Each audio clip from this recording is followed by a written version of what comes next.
TV chats here at SMITHEE TV in downtown Toronto with cinematographer Doug Koch. How does it feel to be nominated for a Canadian Screen Award? Oh, it's great. It's a great honor, and it's in particular because it's the first year that they've, I guess, combined all these awards together. So I'm looking forward to it. Yeah. And what was it like working on Michael Tuesdays and Thursdays? It was a real blast. It was actually some of the most fun I've ever had on a shoot. I must say it was really great. Had fantastic directors I was working with, and had a really smart producer, she really smoothed things out, and yeah, great crew, and it was really fun shooting in Ottawa, which was a different thing too. So all the locations were new, and so a lot of the time the places we're filming in Toronto, a lot of these things you visit them over and over again, or you've seen them before. So it was really fun, and there were just a lot of really amazing places to film there. So it was great, and it's really great working on something that's so funny. Absolutely. Yeah. What initially inspired you to become a cinematographer?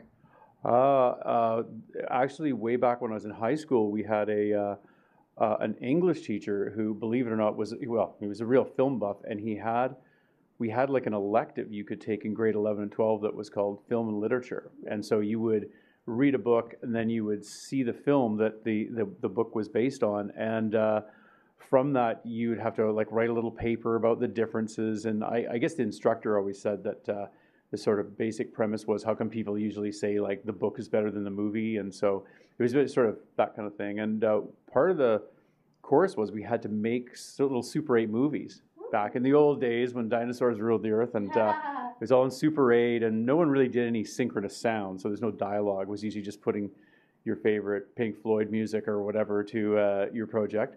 And I just found myself like really going berserk and having a great time, and sort of putting way more effort into this than any of my other school work. So I just sort of took that as a little hint that it might be an interesting thing to pursue, and that's where I started.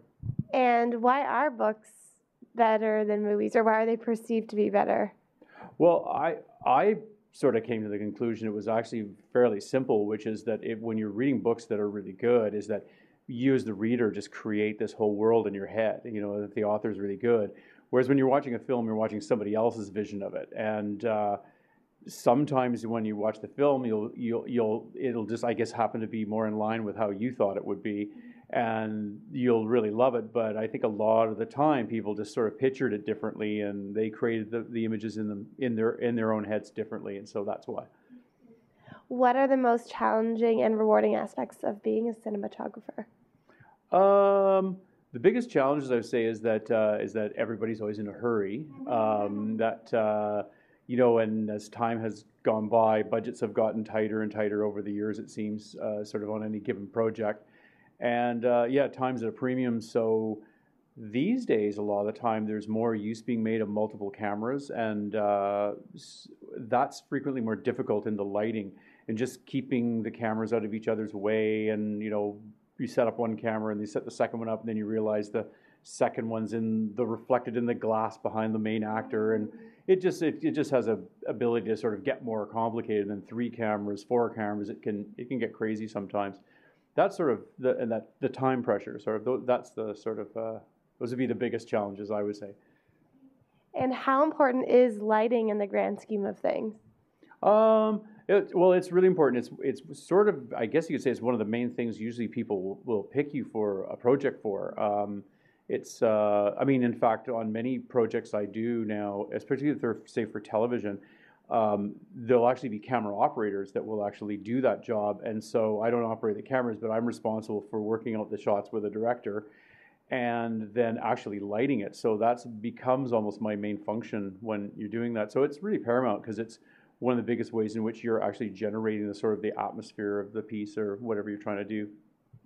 What advice would you give to an aspiring cinematographer? The advice I would give would be to do lots of music videos, because that's sort of what I did when I first started. And my reason for saying that is really simple: is that they're usually not starting with a lot. Like, they have usually like a great song, but sort of usually the concepts, and a lot of time, are fairly, maybe a bit thin, but they're really counting on you to produce all this imagery. And they're not short usually. They're like 3 to 5 minutes long, and you have to fill this up with really interesting imagery. And a lot of the time, I think the valuable thing is you end up learning to do a lot with a little, so that they present you with this very simple scenario and you sort of go, oh, how am I going to make this into something? And I remember with myself back in the 80s, it was sort of, like, oh, we have a smoke machine and some lights and some colored gels and a dolly, and we sort of had to, sort of make this into something, and you realize, wow, we're actually creating this imagery, and there's actually nothing here but just us and our little smoke machine and such, and of course the band. But that was a really handy thing, and I think it's a lot easier now because with a lot of digital SLR cameras and things like that, you can produce like really amazing looking images with cameras that are really inexpensive, that basically anybody can own.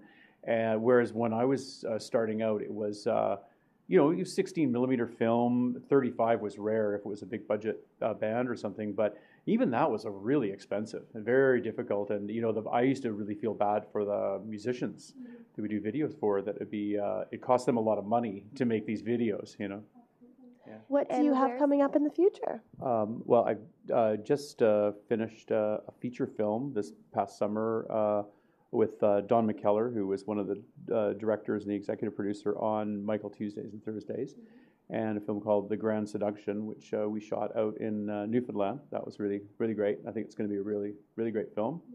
And just looking around at different projects. I do a lot of commercials and things like that, smaller projects in between, and then I'm just sort of keeping my eyes peeled. I have a few little irons in the fire, possible films and things. Yeah. And where's the best place to find out more information on you and your projects online? I have an agent named Dora Sessler, and her website is sesslercompany.com, and if you go to that, you can click on there and you'll see my name there amongst others, and you can click on it and go see all our demo reels and things like that. Thank you so much. Congratulations on your CSA nomination, and best of luck at the award. Thanks a lot. Thank you. I'm Katie Uhlmann reporting for Katie Chats here at SMITHEE TV in downtown Toronto.